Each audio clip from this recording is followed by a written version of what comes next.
Hello, dear students, welcome back. Our today's topic is role of theater assistant और theater technician. आज हम discuss करेंगे कि theatre assistant की क्या ड्यूटीज होती है, क्या रोल होता है, क्या रिस्पॉन्सिबिलिटीज होती है उसकी। वही टॉपिक जो है आज हम डिस्कस करेंगे। तो सबसे पहले थिएटर असिस्टेंट जो होता है, थिएटर टेक्नीशियन जो होता है, एक मेडिकल प्रोफेशनल होता है। एक मेडिकल प्रोफेशनल होता है जिसका काम होता है सर्जन्स को असिस्ट करना या दूसरे जो हेल्थ केयर एक्सपर्ट्स होते हैं उनको असिस्ट करना ऑपरेशन के दौरान जो सर्जन को ये असिस्ट करता है या हेल्थ केयर एक्सपर्ट जो दूसरे होते हैं उनको ये हेल्प करता है during operation inside the operating room के अंदर। अब थिएटर असिस्टेंट का एक अहम किरदार, एक अहम रोल होता है टीम वर्क के अंदर। लाइक सर्जन, एनेस्थेटिस्ट का जो रोल होता है वैसे इसका भी एक रोल होता है, अहम हिस्सा होता है ओटी के अंदर। जब हम इसकी रेस्पॉन्सिबिलिटीज के बारे में बात करते हैं, इसकी जो रेस्पॉन्सिबिलिटीज होती है, स्पेसिफिक रोल जो होता है इसका जो मेन स्पेसिफिक रोल होता है वो 3 होते हैं। इसके थिएटर असिस्टेंट के 3 स्पेसिफिक रोल्स होते हैं। एक होता है ओटी को प्रिपेयर करना। ओटी में जितनी भी सप्लाईज होती है ओटी की स्टेरिलिटी मेंटेन करके रखनी है। ओटी के अंदर जो सप्लाईज होते हैं, मशीन्स होते हैं, उनको वर्किंग कंडीशन में रखना है। दूसरा, सर्जन्स को असिस्ट करना during the surgical procedure, supplies उनको पास ऑन करनी है, उनको हेल्प करना है। तीसरा जो है पेशेंट की सेफ्टी मेंटेन करके रखनी है। तो ये 3 जो है ये स्पेसिफिक रोल्स है थिएटर असिस्टेंट के, थिएटर टेक्नीशियन के स्पेसिफिक रोल ओटी के अंदर। एक ओटी को प्रिपेयर करके रखना, रेडी रखना। दूसरा, सर्जन को असिस्ट करना। तीसरा, पेशेंट की सेफ्टी जो है वो मेंटेन रखनी है। ठीक है, पेशेंट की सेफ्टी मेंटेन रखनी है। अगर हम बात करेंगे इसकी रिस्पॉन्सिबिलिटीज के बारे में, इसकी ड्यूटीज के बारे में, उनको हम 3 पार्ट्स में डिवाइड करते हैं। थिएटर असिस्टेंट की जो ड्यूटीज होती है, रिस्पॉन्सिबिलिटीज होती है, उनको हम 3 पार्ट्स में डिवाइड करते हैं। एक होता है before surgical procedure, before surgery. दूसरा होता है during surgery, that means intraoperative period, surgery के दौरान। और तीसरा जो होता है that is after surgery, surgery के बाद। तो इसकी जो रेस्पॉन्सिबिलिटीज होती है वो होती है सर्जरी से पहले, सर्जरी के दौरान और सर्जरी के बाद। तो 3 पार्ट्स में डिवाइड होता है। सबसे पहले सर्जरी से पहले इसकी क्या रेस्पॉन्सिबिलिटीज होती है। सर्जरी से पहले जब थिएटर असिस्टेंट ओटी के अंदर एंटर होता है, प्रॉपर थिएटर ड्रेस लगाने के बाद, ओटी में जितने भी इलेक्ट्रिकल पॉइंट्स होते हैं, इलेक्ट्रिकल कॉर्ड्स होते हैं, प्लग्स होते हैं, उनको ही चेक करता है। ठीक है, चेक करने के बाद ओटी में जितने भी मशीन्स होते हैं, जितने भी इक्विपमेंट्स होते हैं, उनको ये चेक करता है कि वर्किंग कंडीशन में है या नहीं है। लाइक लेप्रोस्कोपिक इंस्ट्रूमेंट्स है, मॉनिटर, उसको चेक करता है ये वर्किंग कंडीशन में है या नहीं है, उसका प्लग अटैच करके रखेगा। ओटी टेबल होता है, इस पे हम डिफरेंट पोजीशंस दे सकते हैं, वर्किंग कंडीशन में है, फंक्शनल है, वो चीज चेक करेगा। ओटी टेबल के जो अटैचमेंट्स होते हैं वो चेक करेगा, रेडी करके रखेगा ओटी टेबल को।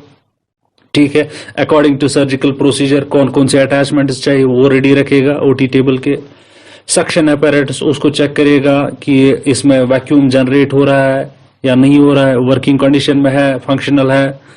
और साथ साथ इलेक्ट्रोडाइथर्मी उसको भी चेक करेगा। ये जितने भी इंस्ट्रूमेंट्स, जितने भी इक्विपमेंट्स ओटी के अंदर होते हैं उनको ये चेक करके रखेगा। ठीक है, और इसके अलावा अकॉर्डिंग टू लिस्ट जो होगा, सर्जिकल लिस्ट जो होगा, जितने भी प्रोसीजर्स करने होंगे उस लिस्ट के हिसाब से उनके लिए कौन कौन सी सप्लाईज चाहिए वो ये ओटी के अंदर रेडी रखिएगा। लाइक फर्स्ट केस के लिए अगर 2 केस 3 केस करने हैं ओटी के अंदर, 5 केस करने, पहला जो केस होगा उसके लिए कौन कौन से इंस्ट्रूमेंट्स चाहिए, हमें कौन सी सप्लाई रेडी रखनी है वो ये रेडी करके रखिएगा, वहां पे अरेंज करके रखिएगा। ठीक है, अब उसके बाद जब patient, this is before surgery, surgery से पहले। अब पेशेंट जब अंदर आएगा, सबसे पहले पेशेंट को रिसीव करेगा, उसको वेलकम करेगा ओटी के अंदर, उसको इंट्रोड्यूस करेगा। इंट्रोड्यूस करने के बाद उसकी आइडेंटिटी जो होती है वो मस्ट होती है। पेशेंट को ये चेक करेगा कि ये सेम पेशेंट है जिसपे प्रोसीजर करना है, और पेशेंट को कंफर्म करने के बाद पेशेंट का नाम, एज, आईपी नंबर, ये सब चीज चेक करने के बाद पेशेंट सेम है जिसको सर्जरी करनी है, ये सब चेक करने के बाद अब पेशेंट का जो सर्जिकल साइट होती है वो कंफर्म करेगा, सर्जिकल प्रोसीजर कंफर्म करेगा, और पेशेंट को जो प्री ऑपरेटिव इंस्ट्रक्शंस दी गई थी, अगर पेशेंट को प्री ऑपरेटिव इंस्ट्रक्शंस दी गई थी, पार्ट प्रिपरेशन, प्री मेडिकेशन, कुछ रूटीन इन्वेस्टिगेशंस, वो उसने फॉलो की है या नहीं की, ये सब चीज देखने के बाद अब पेशेंट का जो कंसेंट फॉर्म होता है वो चेक करेगा, पेशेंट की फाइल में जो कंसेंट फॉर्म होगा उसने कंसेंट दी है या नहीं दी है। ये सब चेक करने के बाद पेशेंट को ट्रॉली से टेबल तक शिफ्ट करने में, ट्रांसफर होने में उसको मदद करेगा। अब जब पेशेंट टेबल के ऊपर, ओटी टेबल के ऊपर आ गया, उसको कवर करके रखेगा, मॉनिटर्स बाकी चीज वो अटैच करेंगे, वो उसमें उसको एनेस्थीसिया असिस्टेंट जो होगा या दूसरे जो पर्सन वहां पे होंगे वो उसको हेल्प करेंगे। अब उसके बाद जब पेशेंट को एनेस्थीसिया देते हैं, पेशेंट को एनेस्टाइज करते हैं, एनेस्टाइज करने के बाद अब पेशेंट को पोजीशन देनी है, प्रॉपर सर्जिकल प्रोसीजर जिस पोजीशन के अंदर सर्जरी करनी है वो पोजीशन देने में थिएटर असिस्टेंट का अहम रोल होता है। उस पोजीशन देने में ये सर्जन और एनेस्थेटिस्ट को हेल्प करेगा। अब जब सर्जिकल पोजीशन दी गई, पोजीशन पेशेंट को दी गई, उसके बाद ये बाहर जाके स्क्रब करेगा। Scrub means hands and arms जो होते हैं उनको वॉश करेगा एंटीबैक्टीरियल सोल्यूशन से, एंटी माइक्रोबियल सोल्यूशन जो होता है उससे अपने हैंड्स और आर्म्स को वॉश करके वापस ओटी में आके वहां पे गाउन और ग्लव्स लगाएगा। और जो इंस्ट्रूमेंट्स उसने ओटी में पहले ही रखे थे, स्टेराइल इंस्ट्रूमेंट्स पहले ही रखे थे जो कि यूज करने हैं सर्जिकल प्रोसीजर के लिए, उनको ये ओपन करेगा एसेप्टिक टेक्निक में और एक स्टेराइल टेबल के ऊपर उनको असेंबल करके रखेगा, या मायोज स्टैंड, मायोज ट्रे जिसको हम बोलते हैं, उसके ऊपर ये असेंबल करके रखेगा अकॉर्डिंग टू यूज। जितने भी इंस्ट्रूमेंट्स चाहिए, इंस्ट्रूमेंट्स यूज करने, उनको असेंबल करके रखेगा। सूचर्स कौन कौन सी चाहिए, नीडल्स कितनी चाहिए, किस टाइप की चाहिए, वो सब ये पहले ही असेंबल करके रेडी करके रखेगा एक स्टेराइल टेबल पे। स्पंज, सब जितने भी सप्लाईज चाहिए वो सब रेडी करके रखेगा ओटी टेबल के साथ। और एक टेबल होता है, एक मायो स्टैंड होता है, स्टेराइल टेबल होता है जिसके ऊपर ये सप्लाईज रखेगा। ठीक है।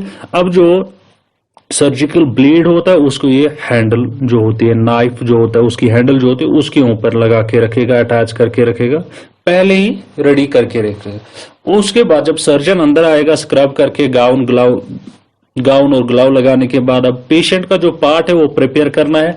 Part preparation means pre surgical wash, cleaning में उसको हेल्प करेगा।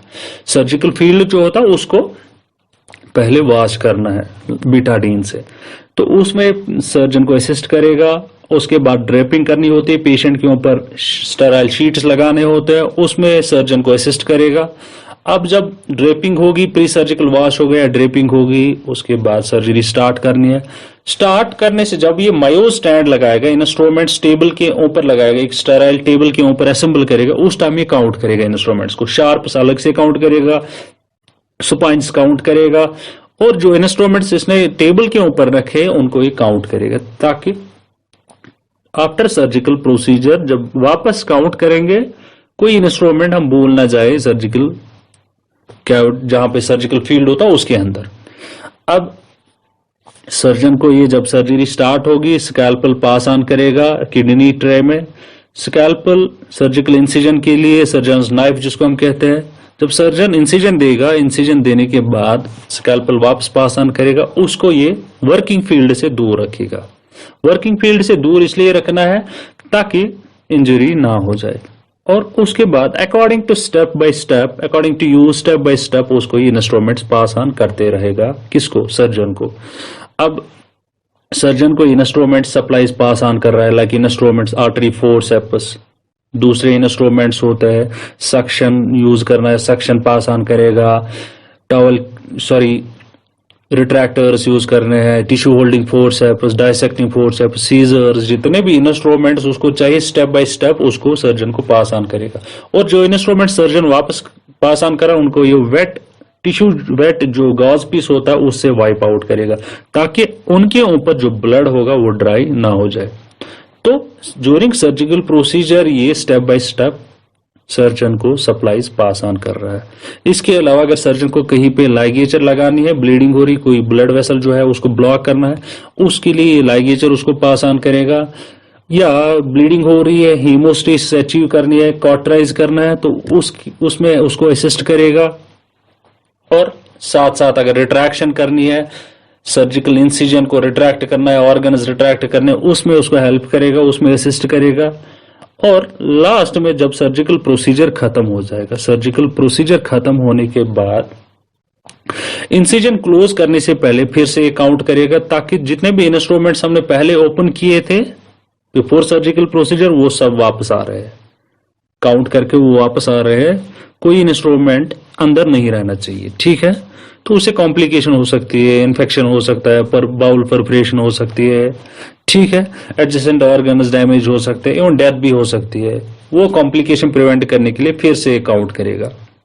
अब उसके बाद इंसिजन सर्जन इंसिजन क्लोज करेगा, तो क्लोजर में भी ये सर्जन को हेल्प करेगा, सीजर्स पास ऑन करेगा, सीजर से ये सूचर्स कट करेगा, या सूचर मटेरियल जो होता है उसको पास ऑन करेगा।